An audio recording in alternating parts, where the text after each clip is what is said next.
Well, in a world where adaptability is paramount, the ability to harness technology in empowering remote workforces isn't just a competitive advantage, it's a strategic imperative. Good evening, ladies and gentlemen. I am Smriti Rastogi, and I have with me Mr. Dinesh Chandrasekharan, Director, Commercial Business, Lenovo India, as we navigate the remote work landscape, fostering a culture of collaboration, productivity, and innovation through the effective use of technology. Over to you, Mr. Chandrasekharan. Hey, thanks, Niti. Uh, uh, Good morning, everybody. I'm sure all of you have taken time off to join this Tech Vision on accelerating sustainable business growths. So, over the next 7 to 10 minutes, I will not take a lot of time. Over the next 7 to 10 minutes, I'll spend time in running you through about Lenovo in India, Lenovo globally, and what is primarily our portfolio, and then we'll open it up for question and answers as per the format. So we can start the slides. Our presence in India and global is what we cover in this slide. We are a $1.9 billion company in the country. Number two in PC from a share standpoint. Number three in the infrastructure group, which is a server and the storage standpoint.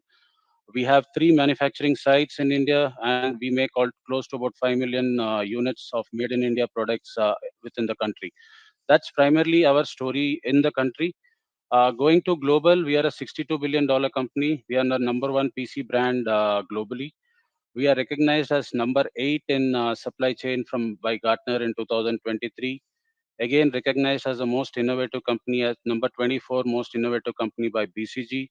We have 30 plus manufacturing sites and we operate in about 180 markets globally and R&D locations in about 18 locations. That's principally about us, Lenovo in India as well as globally. We can move to the next slide, Sean. Yeah, so this is something where I would take a couple of minutes. As all of us know, we are the fifth largest economy today, and we are expecting ourselves to be number three by 2030. Less than 35, 65% of our population is less than 35 years. Very, very young nation. We have 107 startup unicorns. So this is so, and obviously there is a digital India drive that's happening within the country. So I'll take about 2 minutes to cover this. One is from a MSME standpoint, we have close to about 69 million MSME, which are traditional MSMEs, and these are apart from the new age startups. Right, now, the new age startups is adapting digitalization very very rapidly. They are taking digital tools. They are operating on digital tools for their payments, for their inventory management, for their CRM, for their accounting. One more thing that is happening from a digital standpoint, from at least the startups and from the MSME standpoint, is the huge growth in online in our country is where all the new age startups are developing their own e-com sites for them to be able to reach their customers better. And some of them who don't have their own e-com sites, they are operating out of marketplaces for them to reach their customer in a better way. Go back to the previous slide, please. I'm still in the previous slide. Yeah. So I was covering the digitalization part from the last block that you see here. So the huge digitalization happening, new age startups adapting digitalization, and that is, and also the government drive on digitalization from a MSME standpoint. These are huge things that is happening from a technology standpoint in particularly the MSME sector. Let's move to the next slide, please.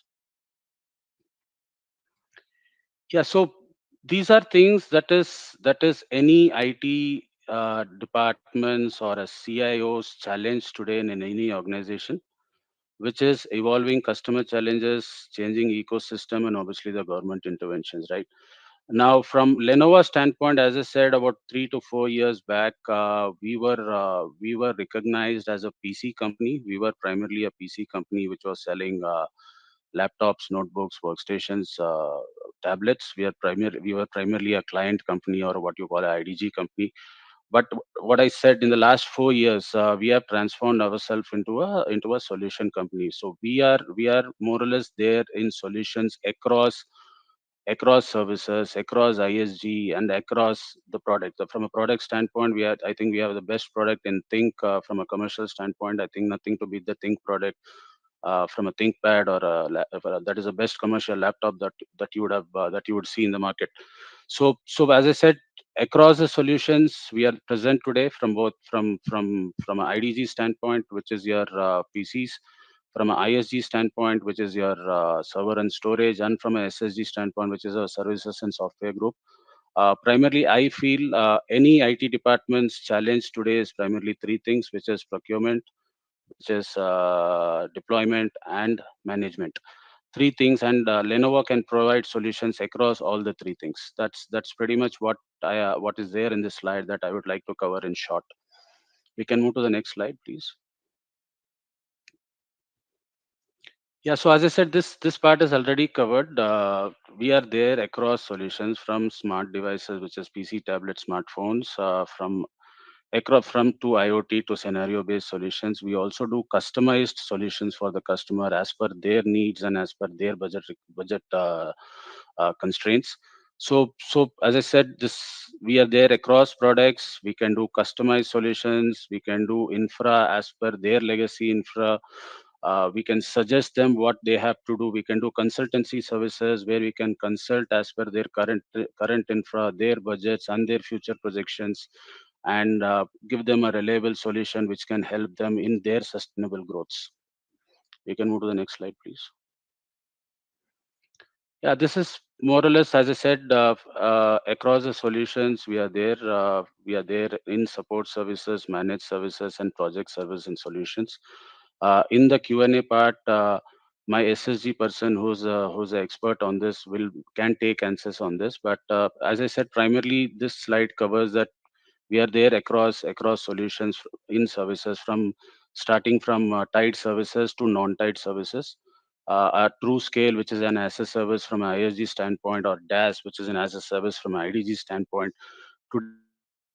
Today the world is embracing the as a service transformation, where a lot of customers are moving from a capex model to an opex model. So we are there across these solutions, and we can give you the right solution for your organization. You can move to the next slide. This is from a sustainable future for all. Lenovo is very particular about this. 1 million tons of GST to be removed from our supply chain by 2025. We are on for that. 100% by 2025. Lenovo aims to have a PC product which contains a recycled or a plastic-free packaging, and first PC and smartphone maker out of the 139 companies with a net zero target. So this we are the first company out of the 139 companies. Our Lenovo C2 offset, our customers have offset more than 1 million metric tons of CO2 from our Think PCs, from just because of this CO2 offset services. And asset recovery services, which is the ARS, which means less than 1% of devices will go to the landfill. These are very important things that Lenovo follows from a sustainable future for all standpoint. Let's move to the next slide, please. I think that's pretty much what I had to cover in the short 7-10 minutes. So, Mr. Chandrasekharan, I think that was very well explained, and a lot of insights into how it helped us navigate through that very, I would say, a very important and a very contemporary situation, and a very contemporary needs that Lenovo is catering. We have a few questions from the audience as well, Mr. Chandrasekharan. I would request you to kindly take up those questions also. So we have Tarandeep, I think, from our SSG team. If there is any SSG related questions, I would request her to take that up. Or any questions Right. which can come up. Yeah. So whatever I can take up right now, I can take up. If I have to come back, Right. I will surely come back. Yeah. So the first question is, how does the procurement of hardware assets with the right configuration, such as laptop monitors and ergonomic accessories, contribute to the overall well-being and effectiveness of remote employees? Yes. So today, I mean, over the last 3 years, things have changed from a hybrid standpoint. People have been working from home. People have been working from offices sometimes, right? So what has happened from a PC standpoint is 3 years back, probably we were working only with a PC, which is probably a laptop or a desktop. Today we have the complete ecosystem around it. Can you guys hear me? Yeah, Absolutely.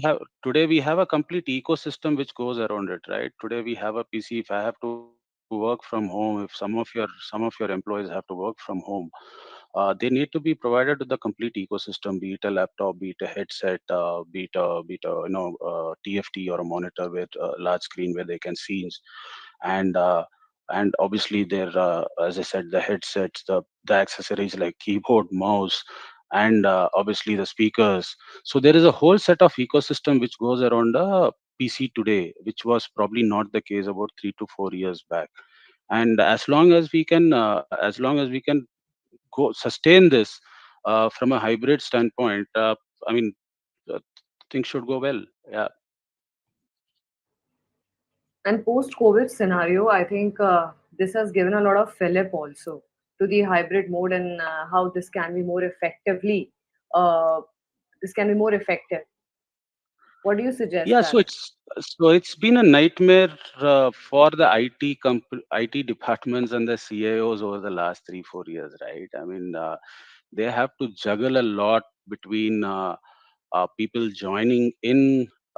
Initially, 3 4 years back, people used to join in the on site within the organization. They used to come to the office and join in. Today, that is not the case. People join in from different remote locations.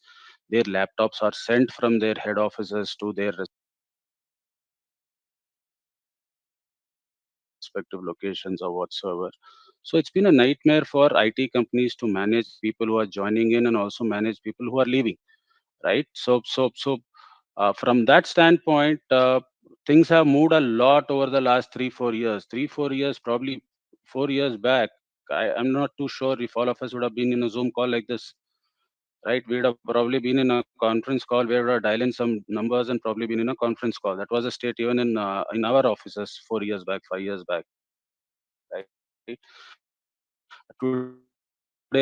Today, after post COVID, we have Zoom calls coming in where we have not. I mean, it doesn't really care, Smriti, where you are, where I am, and where the other audiences are, but all of us are together in a video. And things have moved over the last 3 4 years. Yes, and technology has developed us move there.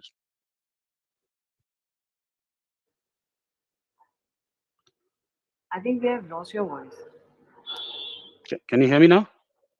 Yeah, it's better. But I think that was a complete gist of my question, which I put across. Um, the other question which I've got is how can businesses strike a balance between ensuring proper security and data privacy for remote workforces while also promoting user friendly remote access solutions? Yeah, first thing is, I need the businesses need to assess what their current infra is, right? And they have to assess their current infra and figure out where is it that they want increased efficiency or where is it they have their bottlenecks. And once that is assessed, I mean, all of us are in an era where we need to embrace scalability, right? I mean, and Lenovo has a wide spread of both hardware and software scalability solutions. The idea is absolutely not to overhaul the complete infra. The idea is to probably select the right infra which gets into your scheme of things, or which gets into your environment in a very right way. That's one thing. And the third thing that I would like to call out is our virtualization solutions. Our virtualization, Lenovo's virtualization solutions helps customers optimize resource utilization. The second thing that it does is it reduces hardware costs, and the third thing that it does is enhanced scalability. Now, coming to security, which was your focus area in your questions, we have a wide range of security solutions as well, right? We provide security solutions from a encryption to a endpoint security, and to until the last mile to the normal security updates that you get. So we have a wide scale of security solutions as well. And mind you, all of this has to happen with the minimum downtime, right? I would not say zero downtime, with obviously the bare minimum downtime. That is what all the organizations today expect. And that is when I say that we have solutions across this. And we should be able to help our customers get to what they expect to be.